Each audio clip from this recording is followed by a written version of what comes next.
Welcome, everyone, to another episode of the Powerhouse Podcast. I am absolutely thrilled and honored to have an amazing guest join me in the ring today. Talk about powerhouses. This woman is absolutely on fire.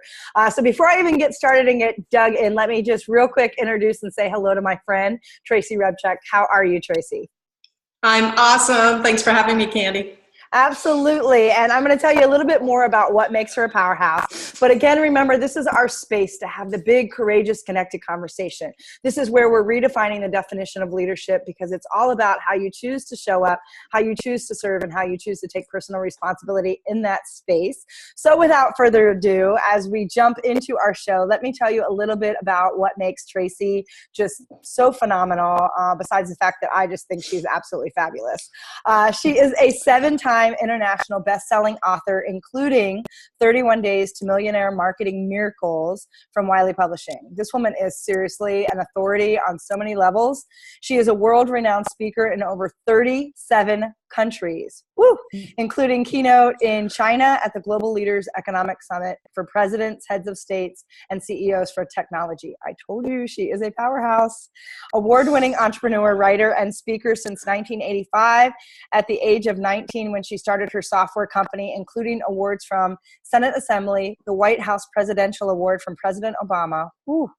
And she is also a pioneer on the internet, developing brands, websites, SEO, and now social media since 1994. She currently serves on the Forbes Coaching Council. This woman is out there making huge impact and huge waves. She's a featured expert in over 22 national and local TV as a trusted resource for technology, internet, and social media, including ABC, NBC, CBS, Fox, and has appeared in three motivational movies. She's a global leader serving thousands, and I'm going to say probably millions of clients around the world, directly and indirectly, to develop a fully branded end-to-end website presence so that they can professionally match, rise above the competition, and reach millions with their message. Wow. I just am in awe of you all the time. So Tracy, tell us a little bit about how you became this just authority, especially being a woman in this space where, you know, you're kind of playing in a space that wasn't wide open at the time. Yeah, it's really funny when I look at my history, because I have constantly been a little bit of a pioneer in many ways, especially for women. The first was in 1985 when I started a software company. Nobody was a woman starting a software company, especially at the age of 19. So I was coming into everything had to be presented to board of governors and large corporations and things of that nature. And honestly, I looked like an 8-year-old walking in there. And especially every board member was a man. There were no women sitting in there at that time. So I had a lot of barriers to break at that moment. Then it was interesting as I came into internet marketing. I'll never forget my push and thrust in that move, in that I found internet marketing. I mean, I've been on the internet since 1994, so before it was even the internet. Then along comes kind of internet marketing, and then I'm looking at this going, holy mackerel, this is the game changer of the internet. You know, how do we really leverage it? And so in 2006, I dropped everything and I moved from Canada to the US, and I said, I'm getting into internet marketing. And it was interesting. I went to my first show, and it was 15 men on a stage, and it was a show called the World Internet Summit. And two things occurred there. One, I said, I need to get into this. This is where the future is going. But the second thing that I said was, where the hell are the women? You gotta be kidding me. There can't be a situation where in the entire world, because it was called World Internet Summit, that there's no woman on this stage. I said, I'm going to be on that stage. And the funny part is I had no idea how. And then how that came to be was a result of kind of the steps and execution I was making towards becoming an authority. I had to be a fast authority in that field. So the first thing I did was create and launch a book. And not just any book. This is the thing. A lot of people are developing books right now, which is great because it does give you authority and credibility. But in this situation, I created that book, 31 Days to Millionaire Marketing Miracles, because there was a gap. in the marketplace. Everybody was saying you can make money online, but they weren't saying all the pieces. And so that's an A to Z of how you do it. Well, the book launched, became #1 on Amazon, and as a result of that, people started flooding in and saying, can you coach me through the book? So I created a coaching program. It was $10,000. I would coach you through the steps of the book. And that made me 6 figures rapidly, like within the first few months of me launching as an internet marketer. So I came from ground zero to the book to 6 figures to winning New Internet Marketing Success of the Year by the World Internet Summit. So they flew me, all expenses paid, from California to Singapore to appear on my very first stage in front of 3,400 people. So that was the game change, right? That was the way I penetrated a market rapidly. I saw the gap, I filled it, I played all out. I invested heavily in myself and mentors to get me to that moment. And then, of course, once I hit that stage, I was like, I love speaking, and this is what I want to do, right? Because I'd never done it prior to that. And so they booked me, and I spent the next 5 years on the circuit with them, traveling around the world with 15 men. And that's how I became the #1 woman speaker in the world for internet marketing. I was the only one there. Right. So yeah, that started the evolution of where I am today.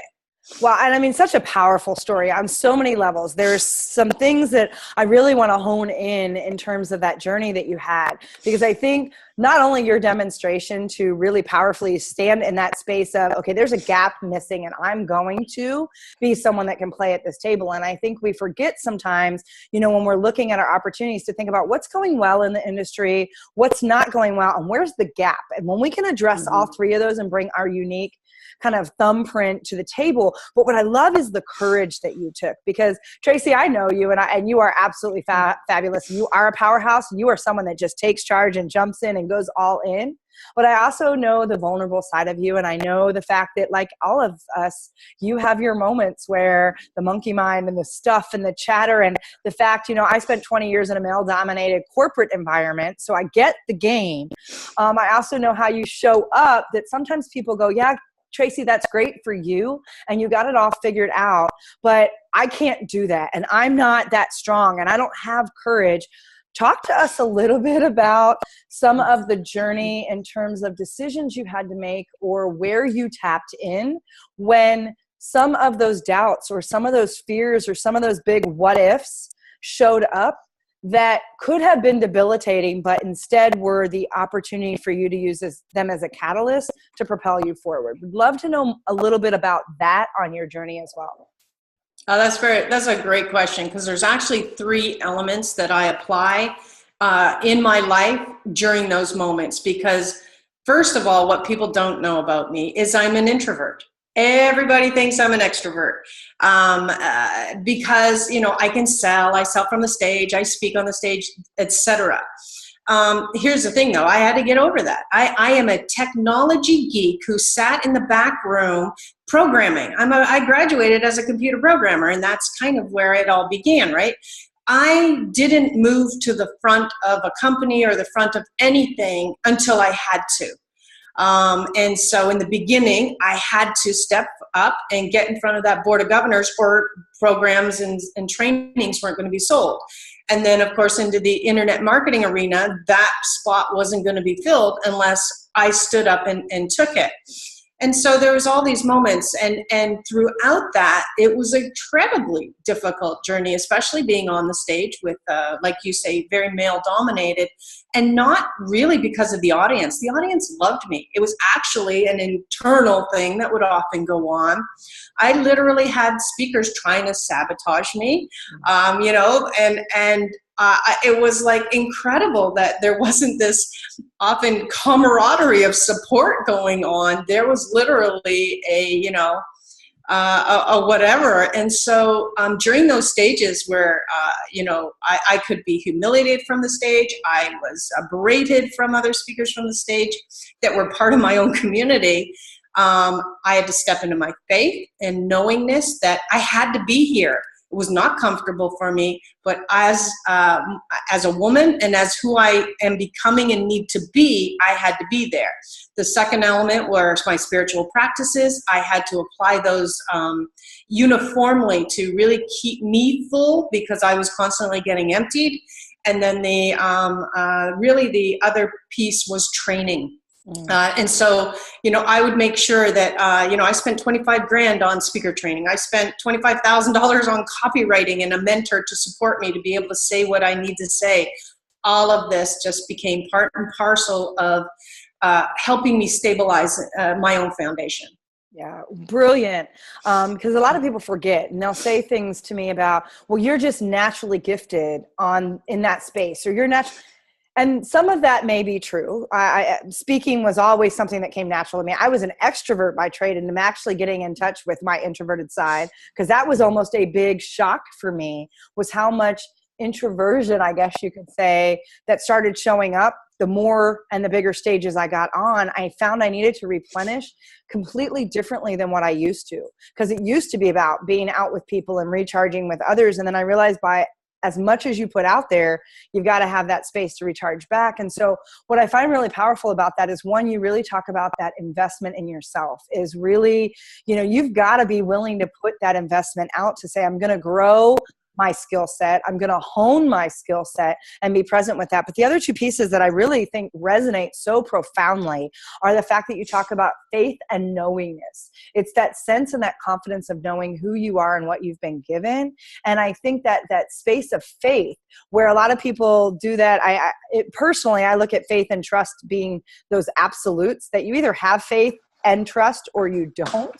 And so a lot of times I think we try to play on a scale of halfway instead of saying, no, I'm going to step into that space. And so the fact that that's one of your three elements that you're so clear about, that space of faith and knowingness, and then your own spiritual practices. And so I'm curious if you wouldn't mind sharing some of what your spiritual practices are, because I do think that's also a phrase sometimes that gets people really potentially shut down. They find it daunting. Like it has to be some really massive, I do an hour of meditation a day and I do that. And while you might, I often find that people's spiritual practices are far more simpler than what we oftentimes make them become. And so I'm curious if you wouldn't mind sharing a few of maybe what your spiritual practices are. Actually, if you've ever heard of terms like your chatty Cathy, I think you used one of them where, the monkey mind. Things that can disrupt actions that you should be taking because they get in your way and they stop you, as if you think it's your own advice, right? Sometimes you're thinking they're going, "Ooh, I shouldn't do this because I got that little message," when quite frankly, often, no matter what, that little message is wrong. And why? Because it's not you. And so what I've been doing for the last, I don't know how many years, 15 years now, is stripping off everything that is not me so I can get to core me. The way I do that actually is Scientology. And so I've been training heavily in that field. I have been doing what's called going up the bridge in that field. And those are, why do I like that? And I searched actually through almost 22, what I'll call religion or faith practices, to discover what I discovered was right for me. And so within that, I have this foundation now that I have built on, but I continue to build, and I probably do still spend probably close to an hour at different intervals in the day, making sure that I am aligned, I'm centered, and I am serving. And what's so powerful about that is your conversation around taking the time to vet out what's available to you and finding the thing that speaks to you. I think, everybody thinks they do that shoulding. And you talked about that, right? It's that voice that says, I should. And we get caught up in that instead of taking that opportunity to quiet it down to say, what resonates with me? because it's not about a one size fits all. It's not about a space that says, it's about honoring that space for yourself as a leader, as a person, to say, I resonate with this for these reasons, and I want to invest and explore in that further. And so as we talk about taking time and care to do that, I'm curious, what other spaces in your life do you take that journey or take that kind of quest to ask yourself, what is it I need to fill my cup? How can I show up and play the game? Because you're playing a really big game, Tracy. I mean, you're not out there playing a small game. And for some people, that's okay. They just need to create that change in their own backyard and their community. You're playing on a huge global scale. I mean, 37 countries you've spoken in, right? So how do you look at those purposeful practices to really fill your cup and continue to vet out those things that are going to be most powerful for your journey and what's next on the horizon for you? Yeah, it's an interesting process that probably because of my logical mind, right? I come from a computer background, and I'm a certified management accountant. So I love to apply logic to things that I'm pursuing and looking at. It's why I love training so much. It's why all of that gives me stability. That's part and parcel of the growth pattern. I think the other thing that, so many people are going to be saying this, but we're talking mission, vision, purpose, right? And we're going to hear that a lot from the leaders that you talk to, because it is such a big part of how we do what we do, because we're not really doing it for us. Yes, we're doing this and I'm making money and all of these things. But like you say, the bigger picture isn't about me, or else I quite frankly wouldn't get up and be motivated. And I wasn't. I've been there. I retired at the age of 35. I had a software company. I was doing great. I was a millionaire by the time I was 22 years old.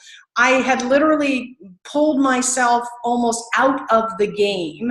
And me and my husband were at home raising our 3 kids on our 16-acre estate, chilling, right?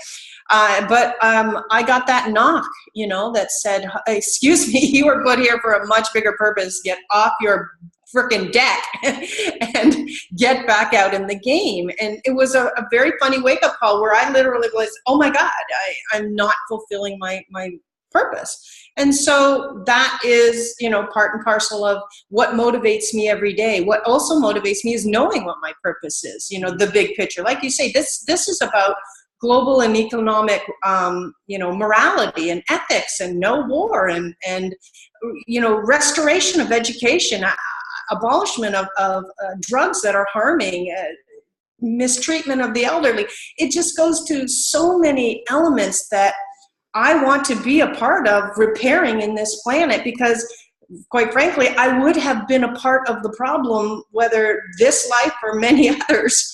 And so it's my job to step up and help to create the next evolution for the next generation, which I am thrilled with, the millennials, coming up and really helping to play a bigger game with all of us. Yeah, and I agree with you. I think that, we always look at, well, I shouldn't say we all, many people look at, next generation, and they want to push the woes on there, and they think, oh, this one doesn't get it. And I look at, it's such an opportunity to embrace something new and more, and others that can get some more grassroots efforts to make the change that you're talking about. And so I'm curious, one of the things I think that's important for us to dig into a little bit is this notion around purpose. I think there's a lot of people that go, I don't know my purpose. I don't know how to find my purpose. And they tend to get themselves shut down because they're so busy trying to find it instead of letting it sort of arrive to them. And so as someone who was very clear that you got the knock on the door that said, get off your little keister, get off the deck, go, your purpose is bigger. How did you step into your purpose and acknowledge what it was, and how often do you revisit it? Because I think there's something about the fact that it's not a one and done either, that there's a space where it keeps evolving. So talk a little bit about how you got to your purpose and got that, okay, I kind of get where I'm supposed to play, and how has that continued to grow, and how do you come back and look at, I don't know if it's a review of your purpose, or what do you do that helps you stay connected so that you have that knowingness that says, yes, I know what my purpose is and how to stand in it and what to do to serve at a higher level. So talk to us a little bit about what that looks like. Yeah, I'll start with that one actually, because it is a ritual, what you just talked about for me on how do I do that. So one of them is, people write goals on a New Year's resolution basis. I write my goals twice a day. I write them in the morning before I get up, and I write them in before I go to bed. So it's a very centered, and it's not because I like need to achieve something for me. It's because there are stepping stones required for me to move to the next step. As far as how did I know my purpose, you brought it up, really. I didn't know the purpose when I came out of the gates. I just had the knock, right? And said, get off your ass. And, oh, okay. So I went in pursuit, and I went in eyes wide open. And I knew I had two needs. One was spiritual fulfillment, simply because I had so much havingness, yet I was not fulfilled.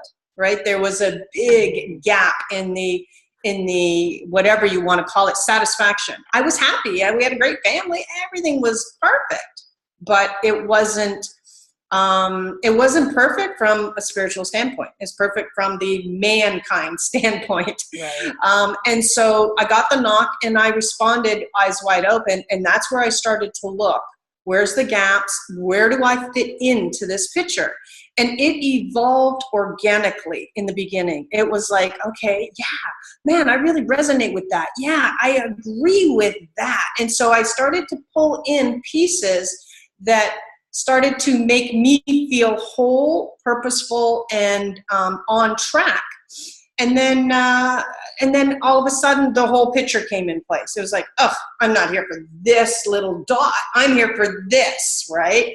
And I was like, okay, so now what do I have to do to go from this to that? And so now all the elements that I strategize with, or the games that I play, or the people I connect with, or the elements and opportunities I say yes to have to be part of that path. And then, so that becomes easy to say yes or no to opportunities, because we have, as you know, right, so many amazing people will come to us and say, you should be doing this, and it's an awesome opportunity, but you know what, it doesn't go across my trajectory. So you have to say no to those things, even though they may be brilliant and money-making and whatever, right? So that's how you also keep yourself clean to stay focused. Because we only have 24 hours in the day, that becomes the other issue, right? How do you fill those 24 hours? And I think it would surprise people, really, how do successful people fill their 24 hours? And that's something worth pursuing probably as well, is what do you do with your day? Because people think we chill, we relax all day, everything's wonderful. I'm gonna go have a tequila on the Riviera in about an hour, when quite frankly, it's an all-out assault from 5 a.m. until midnight, because I have so much that needs to be done. Yeah. And, there's so much around that. First of all, there's the intention around how you're showing up in your day. But to your point, you really have the opportunity to get clear on saying yes to yourself, and in a way that says, I'm open to receiving the signs and the nudge and the kick in the butt when we need it, that comes in and says, no, you're not supposed to play here. Here's where it's at. And when you listen to how things resonate with you and how you're feeling about things and where your energy and where you get fired up, we get so diluted with all the noise around us and so many capacities. And a lot of it's either the voice of other people telling us what we should do, or the scripts and stuff that we've carried on from generations, from our families and whatever, to really quiet down and say, what is the whisper telling me? Because a lot of times it comes in a little whisper, and sometimes it comes with the 2x4. Sometimes I have to admit, it's come in a whisper a few times, and then the universe in my spiritual realm has said, okay, you're not hearing the whisper, so I'm going to crack your head with a little 2x4, which tends to be more cases than not. But I love that you have a practice around setting the goals or setting the intention in the morning, and setting the goals and intention in the evening. Because regardless of how, and I like to use the word productive instead of busy our day gets, I think busy is this it's hamster on the wheel that goes nowhere, versus being intentional and creating that productivity that allows us to be showing up full out. Because you're right, it's not that we're sitting on the beach eating bonbons doing whatever. Now, we create the life that allows us to take that and be very present in that space as well. So it's all about the presence and the intention that you're putting forward. And so I love that you talk about that, because one of the things I feel people don't do well is honor their first hour or 90 minutes of the day, and honor their last hour and 90 minutes of the day, or whatever that space is, at least an hour, so that you can revisit how you got to set those goals, how you got to set that intention. And what's so beautiful about what you shared, Tracy, was the fact that it really is an evolution, and it really is this space where you've been open to receive the messages and the nods and the opportunities as they've shown up, and then taken the step forward and the courage to say, okay, I see you, I hear you, and I'm going to take responsibility to know that that's my game to play. And so, I mean, just a brilliant way to demonstrate that. And I'm curious, as you start thinking, we're talking a lot about kind of this, the possibilities in this bigger space of how to imagine a bigger game and then step into it. What's on the horizon for you? What's the nod that you're getting now? And what's that big imagine if space that you're starting to dance in? Well, it's really fun, because the next project, the Imagine If for me, is I've started a social entrepreneurism project called givebacktrips.com. What that is I am doing a combination of East meets West, bringing companies from the US, of course, meeting with companies in Vietnam, bringing them together in Vietnam for 7 days, but I'm doing it 4 back-to-back. So I'm going to be gone for a month. And what we're doing as part of that, it's not just training, it's satisfying each element within a person's life. It's the training element, it's the exploration, it's the cultural, it's the immersion, and it's the give back. It's really actually all about that. So as part of that, we're going to churches and orphanages and different places that we have selected within each of the communities, and we are going to be providing them with shelter and food and clothing and all of these pieces, and education and pieces that they need to grow within their own community, and then teach those that have attended, how do you continue that when we leave? Because there's going to be a whole pile of attendees from that environment. So it's a satisfaction of every element within the human spirit. And I'm launching our beta testing, whatever you want to call it, in Vietnam. And then I hope to take that to different areas that need a lot of help. And that, of course, is one country that does. Wow. Wow, I don't even have words for that. I feel that so much in my body, and that resonates so deeply. And I'm curious, we'll talk about a powerful imaginative, talk about a space that just opens up all kinds of possibilities. As you step forward and start to really, I guess, delight and take on it and feel that change occur, what does that do for you, Tracy? I mean, how do you feel? I want you to kind of describe and paint the picture of this massive change that you're taking on. That's just so beautiful. Love to dance with that a little bit and just see how it feels. Well, it's so fun, because at the imagine if, right, element, let's go through the progression. It's like, oh my God, this is going to be the greatest thing ever. I'm going to change the world and everything is awesome. And then I start to put the pieces in place, and I built the website, and we got all the places secured, and we've got the venues ready, and we got the dates picked, and then horror and terror set in, right? Of course, like oh my God, who am I? What am I doing? Every emotion will come regardless of how founded and grounded we are. It's what do you do through all of that, the kind of that a massive shift that you're taking, not just within yourself, but the global impact that you're bringing in on yourself. And so, and the responsibility, you mentioned that word earlier, right? So I'm actually taking this as a big responsibility to help that part of the world and then move on to another part of the world where they need greater help. And so it went to that, and now it's, it goes through this little up and down roller coaster of the victories and the barriers. And we're talking about a communist country. I'm going in there with a lot of things. When I went into China, which was a communist country, I went in there with the message of technology and social media and opening and leveraging and using that for social good. That's my whole message, is to leverage and use it for social good. And of course, I didn't know how I was going to be received. This is a country without Google, without Facebook, without YouTube, and so I'm going into yet another country in a similar situation that I hope to kind of shift and grow a little bit from a grassroots level, because I'm going to be coming in from the people, and then hopefully coming down from the government to help bridge the gap between that. Wow. Incredible. And you can see why I needed to have her on this show. I mean, she's just such a powerhouse. And as we're starting to bring this in a little bit, and Tracy, we'll have to have you come back, because it's just, I can't wait to see how this continues to evolve, and all the pieces as they get put in place just blows my mind. Powerful. Before I forget, because I want to make sure, there's some people right now that I know are like, I want to know what she's doing. I want to get involved. I want to be part of this movement that you're creating. I'm going to call it a movement. It's huge. How do people reach out to you? How do they get a hold of you? Where do they find you? How do they follow you? What's the best way for them to access more of Tracy and everything you got going on? Awesome. Well, there's two major ways, and that should be the gateway for anybody. The first is a landing page. I got a free gift for you.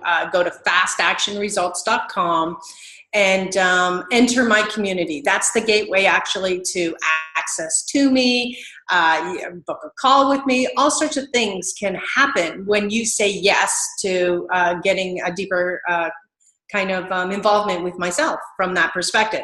The other way, if you want to play on the periphery, come on into my social media. Just any social media platform out there /Tracy Repchuk. So it's nice and easy to remember.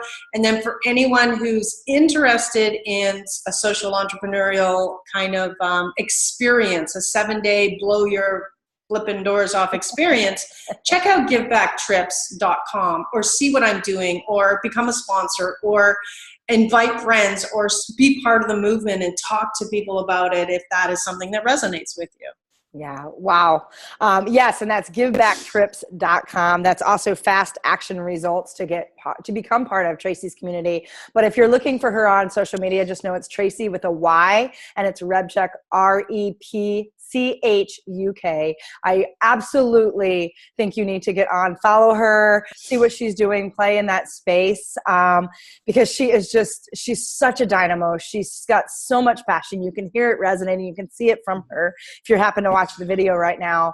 But I also, Tracy, as we're closing things out, first of all, just express my deepest gratitude to have you on this show. I mean, the fact that you're carving out time to be with us, to share a little bit about who you are, how you're leading and creating this massive change in the world. Just so honored to have you both as a mentor and a friend, and someone that I just get to say with my whole heart that I love so deeply and so sincerely, and admire everything you're doing. So thank you for being here.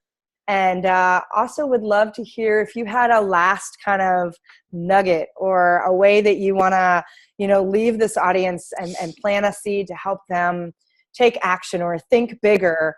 What would that be as we're closing things out today? All right. Well, first of all, thank you and Candy for having me, and you two are deeply treasured and loved in my life. I just want to put that right back at you for all that you are doing in your career and right now. I'm honored to be a part of it. The second thing for my wisdom, I think the bigger thing I want people to think about right now, we're at a turning point. There's a junction going on right now. And it's important that you become a part of it.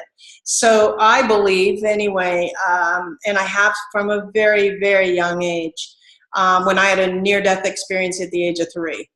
that we were all put here for a very specific purpose. We have something to do.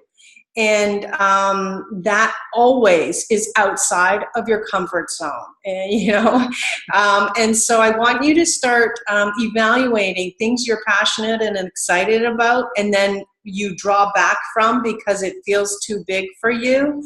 I want you to explore that. I want you to open. I want you to find infrastructure, faith, and communities that will help you be able to nurture and build that within yourself, so you do feel strong enough to go out and do what you're supposed to be doing. Because if all of us, with the good message and the good intentions and the positive influence and the leaders that want to change this entire planet, if all of us band together, it's a done deal, okay? Like, we can literally obliterate everything that's wrong in a matter of years. And it definitely in my lifetime, and I'm excited to be a part of this, and I want everyone to join us. Wow.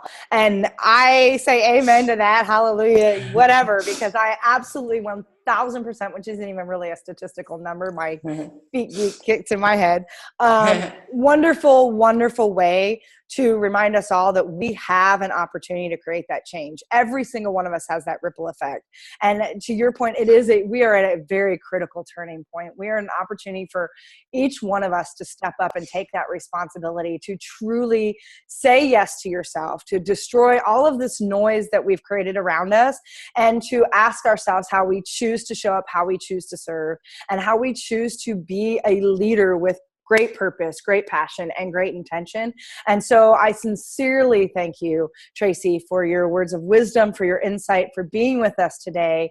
I thank all of you who are joining us and listening and part of this amazing audience. You are the change. Be the change that we need to see. Know that everything you do is creating a living legacy and is creating that ripple. And so it is all about how you choose to be the leader that you were designed to be. And I hope that you will start to change that what if into a powerful, purposeful, and passionate imagine if, and allow yourself to bring in all the possibilities and magic that are so available to us all. So with that, I say goodbye to all of you. Please subscribe so that you can stay tuned for these amazing thought leaders like Tracy Repchuk, who I am just honored and delighted to have on the show. Thank you, everyone. We'll catch you next time.